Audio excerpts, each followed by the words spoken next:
Holy Week, binabalikan na naman natin ang mga istorya mula sa The Good Book o ang Biblia. Ikaw naman, Edo, anong pinaka-paborito mong Bible story? Pinaka-paboritong Bible story, akin siguro yung Muroami. Nandun ba yun? Hindi. Ibang story? Invento mo lang siya. Siguro yung Exodus. Talaga? Okay. That was one. Para sa akin, one of those beautiful Bible stories. Pero isa sa pinakasikat na Bible story ay ang tinatawag ni Prodigal Son. O sa Filipino, Alibughang Anak. Yeah, you learn something new every day. Alibughang Anak. Kaya para maikwento ang istoryang ito sa mga bata, narito ang bisita nating mga puppets.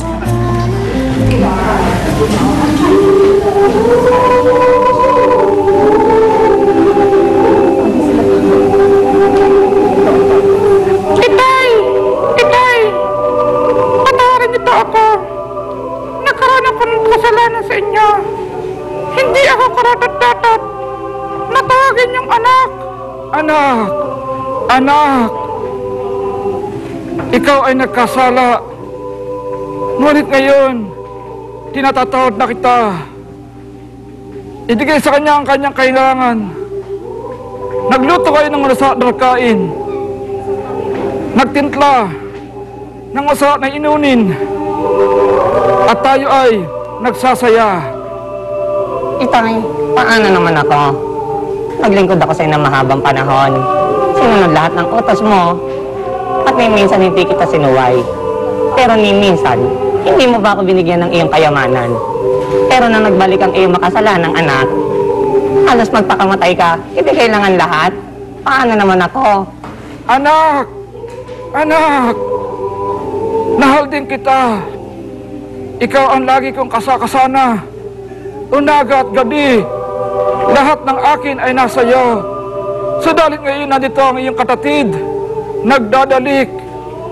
Sumama ka sa akin, tagsasaya. Halika anak, puntahan natin ang iyong katatid. Anak! Itay! You raise me up so I can stand a mountain.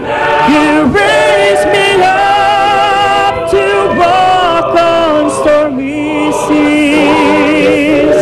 I am strong when I am on your shoulders. You raise me up to more than I can be.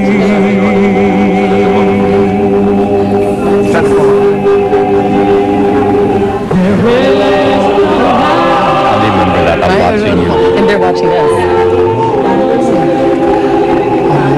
Maraming salamat po sa UP Singing Ambassadors also for providing the music for our the puppet background show. for our biblical story, The Prodigal Son. Tumayo ka na. Ayan. Ano mga pangalan nila? Ay, ako po, Rogelio Adriano. Rogelio. Ringo Reyes po. Ringo Reyes. Alright. Very biblical, Ringo. Ringo Reyes. Bagay na bagay dito sa ating ginagawa ko ngayong umaga. So bakit palagay niyo sa tingin niyo effective itong paggamit ng puppet show para maibahagi yung mga Bible stories na kinalakihan natin? Mas ano po sila, mas naintindihan po ng bata, tsaka mas interesado silang makinig. Mas interesado po silang makinig. Pag ginamitan po natin mga puppets, props.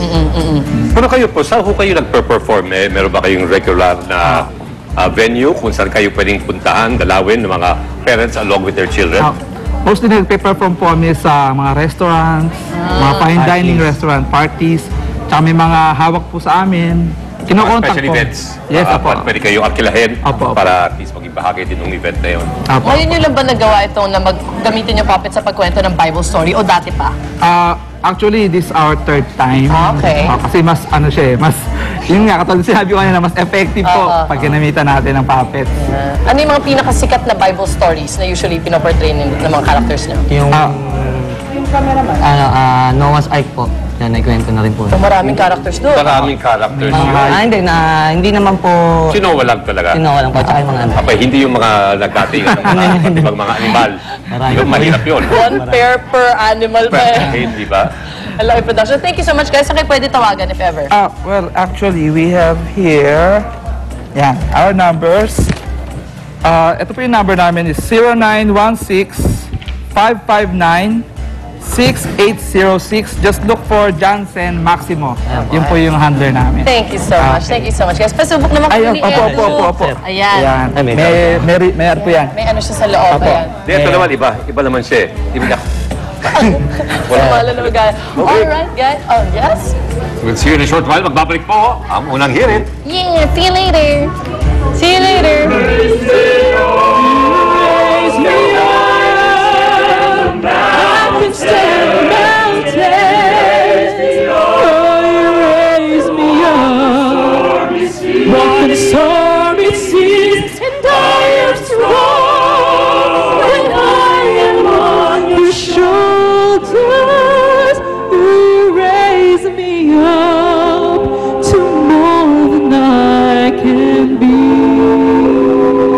Maraming salamat sa aming sponsors, Ocean Mega Supermarket. Unang hirit, unang hirit, unang hirit. Sa unang hirit, misyong totoo ang unang hirit. Ang saya-saya sa unang hirit.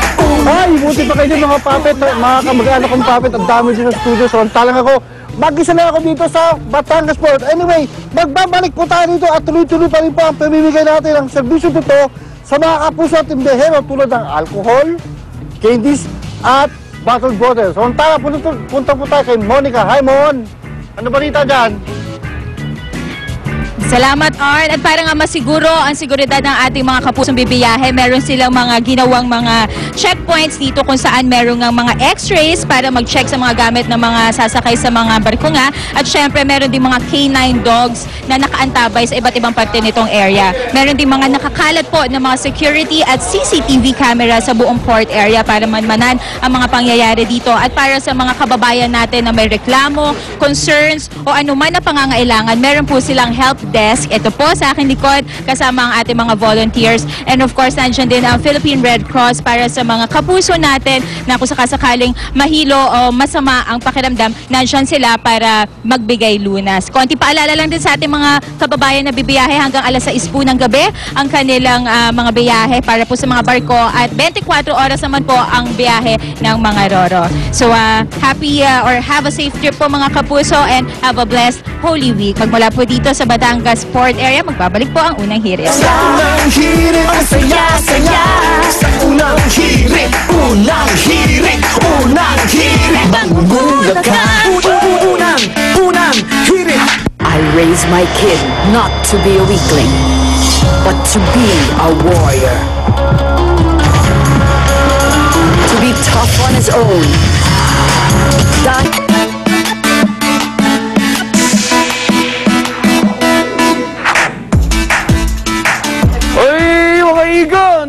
Huwag kayong makabuluhan at mapayapa, ligtas ang inyong Semana Santa. Ano, tambay! Hindi halata, ha? Oo, sa karagdagang orasyon sa mga naparad nyo ngayong araw, maglangkod lang sa www.unanghirit.tv. Vacation, mag-ingat sa inyong biyahe. Sa ulo ni Sata, kita-kita dito lang sa Unang Hirit! Ano, hirap pa? Lord, we adore thee. God of glory, Lord of love. Hearts unfold like flowers before thee, heavy as the sun above. Melt the clouds of sin, sin and sadness. Drive the dark of doubt away. Drive it away in the rolling moors of gladness. Fill us with the light of day, light of day.